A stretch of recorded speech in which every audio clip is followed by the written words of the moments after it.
नमस्कार दोस्तों, welcome to law सुनो, जहां हम कठिन कानूनी बातों को आसान रोजमर्रा की भाषा में समझाते हैं। मैं हूं आपका वकील दोस्त एडवोकेट राहुल लखेरा। भारत का न्यायतंत्र एक विशाल और जटिल मशीनरी है जिसका उद्देश्य हर नागरिक को निष्पक्ष और त्वरित न्याय दिलाना है। लेकिन क्या हमेशा ऐसा होता है? क्या न्याय का रास्ता इतना जटिल हो चुका है? एक आम इंसान को छोटी छोटी चीजों के लिए भी देश की सर्वोच्च अदालत तक भटकना पड़ता है। आज हम एक ऐसे ही मामले की परतें खोलेंगे जिसने स्वयं सुप्रीम कोर्ट को यह कहने पर मजबूर कर दिया कि बहुत दुर्भाग्यपूर्ण है ऐसे मामलों में आरोपी को बेल लेने के लिए सुप्रीम कोर्ट तक आना पड़ता है। ये कैसी रीत है इस जहां की, जहां न्याय का दर भी हो इतना दूर, कदम कदम पर ठोकर खाए फिर भी मंजिल ना हो मंजूर। मिलिए 65 वर्षीय राधेश्याम शर्मा से। उनकी कहानी सिर्फ उनकी नहीं है बल्कि ऐसे हजारों लोगों की है जो न्याय की धीमी गति के शिकार होते हैं। राधेश्याम पर आरोप थे धोखाधड़ी और जालसाजी के भारतीय दंड संहिता की कुछ धाराओं पर। जो धाराएं उन पर लगाई गई थी वो निम्नलिखित है। धारा 420 धोखाधड़ी मतलब किसी को छल से ठगना। धारा 467 जालसाजी जाली दस्तावेज बनाना। 468 धोखाधड़ी के लिए जालसाजी ठगी के इरादे से जाली दस्तावेज तैयार करना। 471 जाली दस्तावेज का उपयोग जानते हुए भी नकली कागजात को असली बताना। धारा 120 भी आपराधिक षड्यंत्र किसी अवैध काम के लिए साजिश रचना। ये आरोप सुनने में भले ही गंभीर लगे लेकिन कानूनी दृष्टि से इन मामलों की एक खास पहचान है। सुप्रीम कोर्ट ने इस मामले की सुनवाई करते हुए एक महत्वपूर्ण बात पर जोर दिया। ये सभी अपराध मजिस्ट्रेट ट्राइबल थे। अब सवाल उठता है कि ये मजिस्ट्रेट ट्राइबल क्या होते हैं?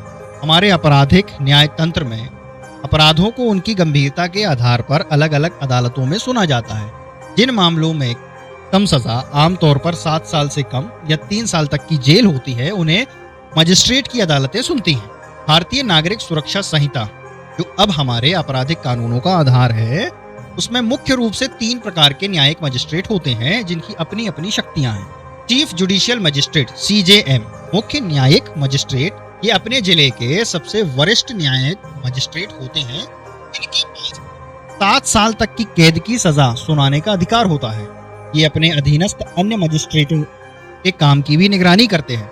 Judicial magistrate first class JMFC, प्रथम श्रेणी न्यायिक मजिस्ट्रेट, ये CJM के अधीन काम करते हैं। इनके पास 3 साल तक की कैद या 50,000 रुपए तक का जुर्माना या दोनों की सजा सुनाने की शक्ति होती है।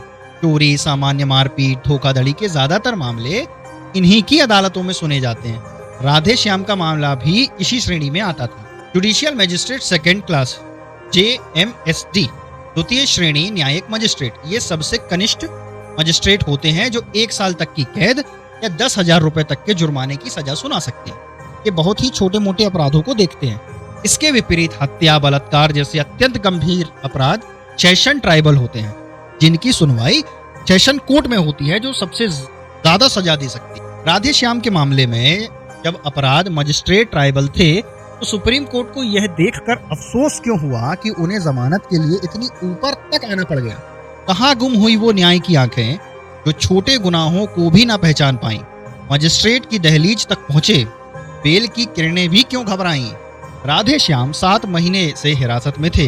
उनकी उम्र 65 साल थी और वह 50% दृष्टिहीनता से पीड़ित थे। इन परिस्थितियों में एक साधारण इंसान को आसानी से बेल मिल जानी चाहिए थी। अब समझते हैं बेल। जमानत, इसका मतलब है किसी व्यक्ति को कुछ शर्तों पर अस्थायी रूप से रिहा करना जब तक उसका मुकदमा चलता रहे।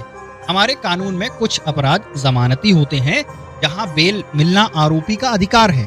वहीं कुछ अपराध गैर जमानती नॉन बेलेबल होते हैं जहां बेल देने या ना देना अदालत के विवेक पर निर्भर करता है। धोखाधड़ी जैसे मामले अक्सर गैर जमानती होते हैं लेकिन अदालत व्यक्ति की स्थिति जैसे बुढ़ापा, बीमारी और मामले की गंभीरता को देखकर जमानत दे सकती।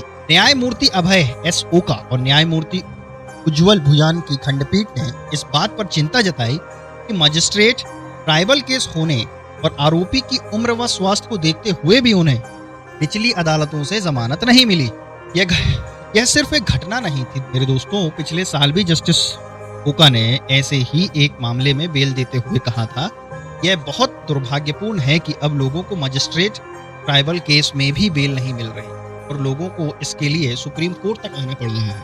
उस मामले में तो कई महीने बीत जाने के बाद भी चार्ज तक फ्रेम नहीं हुए। समझते हैं ये चार्ज फ्रेम क्या होता है, यानी आरोप तय करना। मुकदमे की शुरुआत का एक जरूरी चरण होता है चार्ज फ्रेम। पुलिस की जांच के बाद अदालत तय करती है कि आरोपी पर किन धाराओं के तहत मुकदमा चलाया जाएगा। यह तय होने के बाद ही औपचारिक सुनवाई शुरू होती है। सोचिए 7 महीने तक जेल में रहने के बाद भी राधेश्याम के खिलाफ आरोप तक तय नहीं हुए। 7 माह काटा बंद पिंजड़े में, बिना आरोप तय हुए उसका हाल। इंसाफ की डगर इतनी सूनी क्यों, जब आंखों में उम्मीदों का था सवाल। सुप्रीम कोर्ट ने राधेश्याम को तुरंत जमानत दे दी। कोर्ट ने आदेश दिया कि उन्हें 1 हफ्ते के भीतर ट्रायल कोर्ट, यानी जिस मजिस्ट्रेट की अदालत में उनका मुकदमा चल रहा है, उसके सामने पेश किया जाए और वह अदालत उन्हें उचित शर्तों पर जमानत दे। इन शर्तों में नियमित रूप से अदालत में हाजिर होना और मुकदमे को तेजी से निपटाने में सहयोग करना शामिल था। यह फैसला सिर्फ राधेश्याम के लिए राहत नहीं था, बल्कि यह देश की निचली अदालतों के लिए एक स्पष्ट संदेश था। न्याय खासकर छोटे मामलों में तेज और संवेदनशील होना चाहिए। अगर ऐसा नहीं होता तो सुप्रीम कोर्ट को बार बार ऐसे मामलों में हस्तक्षेप करना पड़ेगा, जिससे उसका अपना काम भी प्रभावित होगा और आम जनता का न्यायपालिका पर से विश्वास भी कम होगा। जमानत मिली तो क्या मिली, जो उम्र गुजर गई इंतजार में। न्याय के तराजू पर है मालिक, जरा रहम भी हो हर बार में। भारतीय न्याय व्यवस्था एक लगातार विकसित होती प्रक्रिया है। मैं उम्मीद है कि सुप्रीम कोर्ट की ये टिप्पणियां एक प्रेरणा बनेंगी, ताकि आने वाले समय में किसी भी राधेश्याम को अपनी छोटी छोटी जरूरतों के लिए न्याय के सर्वोच्च मंदिर तक भटकना ना पड़े। लॉ सुनो पर हमारे साथ जुड़ने के लिए धन्यवाद। न्याय की इन आवाजों को सुनते रहिए और समझते रहिए। नमस्कार।